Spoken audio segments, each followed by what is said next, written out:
आप दोनों की बात आप सुन ली। राजा भैया कह रहे हैं हम किसी के साथ नहीं है, अपने विवेक से वोट दो। धनंजय सिंह कह रहे हैं हम भाजपा के साथ हैं। बताइए हर्षवर्धन जी, तो आपके इलाके के ही हैं राजा भैया की क्यों जरूरत पड़ गई भाजपा को? नहीं, हमारे तो विधायक हुए। आपके विधायक हैं? हाँ, विधायक हैं। और रघुराज प्रताप सिंह उर्फ राजा भैया, इनके पिताजी उदय प्रताप सिंह, वो हिंदू नेता के तौर पर माने जाते हैं। विश्व हिंदू परिषद के बहुत, जिसको कहें कि विश्व हिंदू परिषद के लोग वहाँ अक्सर जाते हैं। जो भद्री और बेती दो जो तालुका थी, जो राजघराने थे, उसके ये उस विरासत को संभालते हैं। और उनके ये बेटे हुए रघुराज प्रताप सिंह उर्फ राजा भैया, ये कभी चुनाव हारे नहीं। और ये चुनाव हारे नहीं, ये तो ठीक है, ये अपने साथ अपना एक सहायक भी लेके चलते हैं, वो भी विधायक रहता है। मतलब विधानसभा में जाएं तो अपनी ब्रीफकेस खुद तो लेके जाएंगे नहीं, तो पहले रामनाथ सरोज, उसके लिए अपने साथी को विधायक जिता देते हैं। तो पहले रामनाथ सरोज, अब रामनाथ सरोज के बाद उन्हीं के बेटे हैं विनोद सरोज।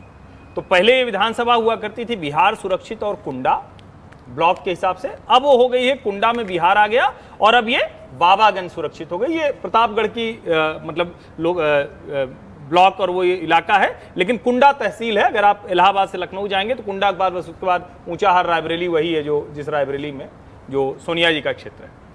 रघुराज प्रताप सिंह के होने का मतलब है कि कम से कम इन दो विधानसभा क्षेत्रों में किसी भी प्रत्याशी के लिए ताकत बढ़ जाना। हालांकि भारतीय जनता पार्टी लोकसभा में, चाहे वो प्रतापगढ़ लोकसभा हो, चाहे वो कौशाम्बी लोकसभा हो जो इलाहाबाद से कट के जिला बना प्रयागराज से कट के, और उसका दो विधानसभा इधर से आती है। अब विनोद सोनकर 2 बार के सांसद हैं, भारतीय जनता पार्टी ने उन्हें 2014 में टिकट दिया था। इस बार कहा जा रहा था कि उनका टिकट कट सकता है, पहली सूची में उनका नाम नहीं आया। उसके बाद और ये आशंका बढ़ गई, फिर हुआ कि नहीं सब ठीक हो जाएगा। फिर जब अमित शाह से राजा भैया की मुलाकात जो बेंगलुरु में बताई जा रही, तो कहा गया कि बातचीत सब सेटल हो। लेकिन मुलाकात के बाद जो उनके घर पर गए बेती में, उनके जो महल कह लीजिए, घर कह लीजिए, जो भी है उस पर गए, और संजीव बालियान उनको मिलाने ले गए।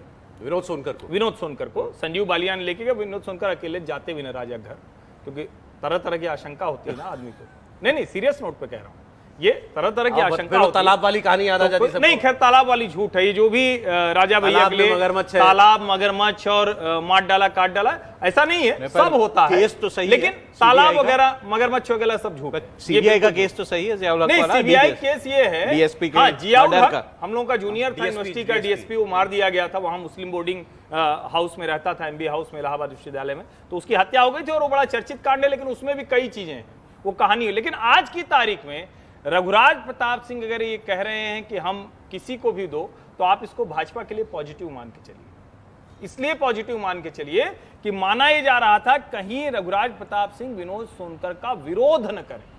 विरोध नहीं किया उन्होंने। अब समर्थन करते तो और अच्छी स्थिति रहती, लेकिन समर्थन कर नहीं सकते। क्यों नहीं कर सकते? क्योंकि जो इनके खिलाफ लड़ा, जो गुलशन यादव, जो नगर पालिका का चेयरमैन भी रहा, समाजवादी पार्टी वाला, अब वो भी इनसे लड़ाई लड़ रहा है। समाजवादी पार्टी के नेता वहां ज्यादा रघुराज से लड़ रहे हैं, भाजपा वाले तो वैसे भी राजा भैया के साथ ही रहते हैं, ये भी आप समझिए। तो जो बीजेपी के विनोद सोनकर जो लड़ रहे हैं, एग्जिस्टिंग सांसद जो है, उनका झगड़ा क्या है राजा भैया से? नहीं, उनका कोई झगड़ा ऐसा नहीं है। झगड़ा तो राजनीतिक झगड़ा होता है। 2 बार के सांसद हैं और भाजपा से थे, तो शायद जिसको कहा जाता है कि भाई उनके सामने जाके दंडवत नहीं हुई, नतमस्तक नहीं हुई, इसीलिए तो वो उनको बर्दाश्त नहीं होता है कि कोई आए चरण भी छुए। असली लड़ाई तो वही है, छूना पड़ता है कि राजा साहब के यहाँ जो है, अब जो जाता हो वो छुए। हम लोगों को तो ऐसा सांसद थोड़ी पांव छुएगा किसी का। नहीं, अब अगर किसी को पांव छूना तो एक अलग चीज होगी, लेकिन झुकना तो बहुत से लोगों को पड़ता है। झुकना तो उसके बिना राजा भैया नहीं, उसके बिना समर्थन नहीं। अच्छा, ये तो सच, ये कहानी है। और ये कहानी बस केवल एक कौशाम्बी सीट के लिए ये है, या राजा भैया का असर कुछ और भी है? नहीं, सिर्फ कौशाम्बी। ओके, कोई और असर नहीं। अगर असर होता तो उसी प्रतापगढ़ सीट पर प्रमोद तिवारी ने 2 बार रत्ना सिंह को जिता लिया था कांग्रेस से। चलिए ठीक है। लेकिन